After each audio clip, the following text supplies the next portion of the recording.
Coucou! Eh bien, à la demande de certains qui me demandaient une suite, s'il y en avait une en tout cas à la rencontre magique, eh bien, dans mes carnets, j'en ai retrouvé une. Je me propose donc de vous lire la suite de Rencontre magique. Je m'allonge exactement au même endroit que la veille. Sans doute par mon côté un peu superstitieux, espérais-je que ça aurait une influence quelconque sur le retour de Mélinda. Je prends seulement bien soin de ne pas avoir, à portée de mon nez, ces flonflons qui m'ont fait éternuer la veille et qui pourraient mettre en péril cette rencontre magique. Une fois bien installée, je ferme les yeux afin de mieux capter les bruits de cette nature luxuriante et d'entrer en communication avec elle. Là, un concert s'offre à moi. À ma droite, les fougères et l'herbe se frôlent avec harmonie en émettant un son très doux à mes oreilles. J'entends plus en hauteur un chant qui me paraît familier. Il me semble que c'est une tourterelle, c'est sûr. Ce chant me projette d'un coup en enfance. Nos sens et leur mémoire ne nous trompent pas et nous permettent régulièrement ces flashbacks. Je me concentre à présent exclusivement sur lui. Il me semble ne l'avoir jamais écouté réellement, tellement sa musicalité m'étonne. Toute une gamme de notes pour s'exprimer. La répétition de ce premier mouvement me permet de l'enregistrer et de le décortiquer note à note dans ma tête. Mais que se passe-t-il? J'entends à présent un autre mouvement musical. J'écoute attentivement et je comprends enfin. Il répond à sa congénère. Comment ai-je pu mettre autant de temps à comprendre? Dans ce concert matinal, je perçois une conversation privée. Là me vient alors une question. Et eux? Tous ces petits êtres, lorsqu'ils nous entendent, reçoivent-ils aussi des messages sonores aussi mélodieux? J'entends au fond de moi tous ces bruits nous entourant au quotidien et qui parasitent nos sens. Je sais alors que j'ai eu la chance merveilleuse de capter ce monde enchanté qui m'entoure, régi par ce chef d'orchestre qu'est Dame Nature. Je me concentre à nouveau sur ce dialogue délicieux. Si seulement je pouvais comprendre ce qui se dit. C'est alors que mon oreille s'ouvre à une troisième gamme. Celle-ci semble se rapprocher. Tout à coup, la clairière qui sommeillait encore paraît mettre tous ses sens en exergue. Toutes sortes de sons montent à mes oreilles, tel un concert qui change de rythme. J'ouvre alors les yeux et vois avec émerveillement chaque fleur s'ouvrir et offrir sa nouvelle robe tout juste froissée de la veille. Une vraie palette de couleurs s'étale autour de moi. Je comprends alors certains tableaux de peintres. Cette multitude de tons que vous offre la nature et qu'il est si difficile de reproduire sur une toile, sinon par une explosion de couleurs qui semble ne ressembler à rien. Pourtant, elle exprime tout simplement tous ses sentiments mêlés face à une telle beauté.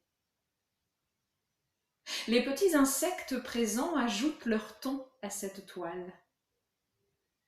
C'est alors que j'entends la tourterelle de tout à l'heure qui se rapproche. Elle est accompagnée de plusieurs autres. Elles se posent chacune à leur tour, formant ainsi une haie d'honneur. Sous mes yeux émerveillés, une hirondelle arrive à son tour et atterrit avec beaucoup de légèreté. De son dos descend Mélinda. Elle traverse cette allée d'oiseaux clairs et vient me saluer. C'est donc bien vrai. Tout ceci n'était pas un rêve.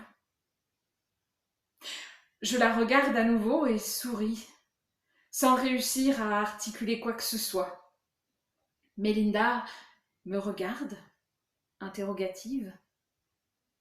Je me reprends alors et secoue ma tête afin de reprendre mes esprits, à la façon d'un chien qui s'ébroue en sortant de l'eau. Cette réaction, sûrement surprenante, fait rire la reine des fées. Je ris également et nous retrouvons ainsi notre complicité d'hier. Mélinda propose de m'emmener découvrir son endroit préféré. J'accepte, avec une joie non dissimulée. Elle m'explique qu'avant de partir, il me faut devenir aussi petite qu'elle. Je reste perplexe en entendant ces mots. Comment allait-on pouvoir me faire rétrécir? Une tourterelle cueille dans son bec l'aigrette d'un pissenlit. Vous savez, ces petites boules de poils qui donnent naissance à la fleur par la suite. Et la tend à Mélinda. Elle prend délicatement ce pompon si fragile, qui est aussi gros qu'elle, et se retourne vers moi. Elle inspire profondément et souffle d'un coup sur la fleur dans ma direction. Toutes ces étamines longues et blanches se détachent et s'envolent comme autant de flocons de neige vers mon visage. Me voilà tout à coup enveloppée dans un nuage de légèreté. Je me sens soulevée de terre et mon corps devient complètement souple. Je ferme les yeux, aucune douleur, mais de petits picotements, comme si des millions de petites fourmis soulevaient chaque centimètre carré de ma peau. Cette expérience me fait prendre conscience de mon corps comme je ne l'avais jamais fait auparavant. Je rouvre les yeux en me demandant si la magie a opéré. Je regarde autour de moi et là, c'est une surprise totale. Toute la nature autour de moi a grandi. Ou plutôt, j'ai bien rétréci. Une vision nouvelle s'ouvre à moi. Tout d'abord, je palpe mon corps. Je suis bien là, présente, au milieu de la clairière, comme il y a quelques minutes, mais avec l'impression que tout a changé autour de moi. Ce lieu que je connais si bien, je le vois comme si c'était la première fois. J'ai l'impression d'être un petit enfant qui découvre le monde. Cette sensation est extraordinaire. Je m'émerveille sur la taille d'une étamine qui se trouve à côté de moi et dont je pourrais me servir d'épée dans un combat imaginaire, tellement elle me semble immense. Je me sens tout à coup si vulnérable que j'en ai le vertige. Être petite, c'est bien plus impressionnant que d'être grande. Et voilà où s'arrête, pour le moment en tout cas, ce deuxième épisode. Alors ce que je vous propose,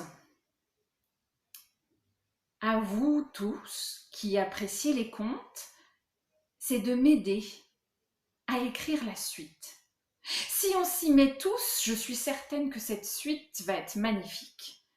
Alors ce que je vous propose, c'est que chacun d'entre vous réfléchisse à des idées. Ah, si vous avez un moment pour écrire la suite, allez-y, envoyez-la moi, ce sera avec plaisir. Mais si vous n'avez pas le temps, si vous avez juste des idées à m'envoyer, des idées pour la suite de cette histoire, toute cette aventure que pourrait vivre Catel auprès de Mélinda, la reine des fées, eh bien, je serais très heureuse de me faire le relais de toutes ces belles idées et de toute cette créativité que vous avez en vous. Alors j'attends vos retours avec grande impatience. Merci à tous et à très bientôt.